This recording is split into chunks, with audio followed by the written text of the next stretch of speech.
এলাম এবার পার্ট 2 নিয়ে। অনেক দিনের বিরতিতে একটা বড় ভিডিও দিতে চলেছি।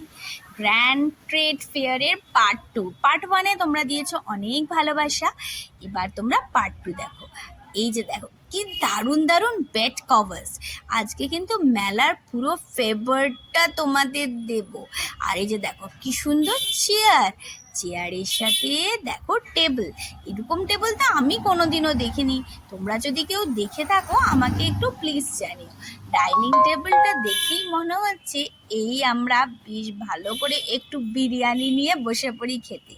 এদিকে সাইড টেবিলসগুলোও আছে, তাছাড়া আছে অনেক ধরনের আসবাবপত্র, সোফা, বেড, সব কিছুই তোমরা একই মেলার নিচে পেয়ে যাবে। ছাদে না, একই ছাদের নিচে না, একই মেলার মধ্যে চাইলে তোমরা সব পাবে, সব সব সব কিছু বলার নেই। আমি যত দেখছি তত হা হয়ে যাচ্ছি। এটার ফাইবারটা এত ভালো যে পুরো রিফ্লেকশনস করছিল।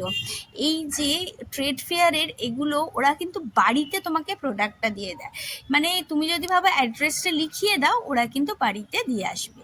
এই যে এই স্কোয়ার শেপের এইগুলো যে আছে, এগুলোর মেটেরিয়ালটার নাম আমি জানি না, কিন্তু অসম্ভব সুন্দর। এগুলো স্টার্টিং প্রাইস 25-30 এরকম। খাটগুলোরও তাই ছিল। এইটা দেখো কি সুন্দর ঘর সাজানোর জিনিস, ভদ্রলোকের ব্যবহার। এই যে কালো জামা পরা, নাম তো জিজ্ঞাসা করা হয়নি, লজ্জার চোটে জিজ্ঞাসা করা যায় না। কি ভালো। আমি বললাম স্যার আমি কিছু কিনবো না, বলে তাতে কি হয়েছে, দেখুন দেখুন, ছবি তুলুন, ভিডিও করুন। এত ভালো, এত কোঅপারেটিভ ভাবা যায় না। এবার আসবো কিন্তু পার্ট 3 দিয়ে, সাথে থেকো।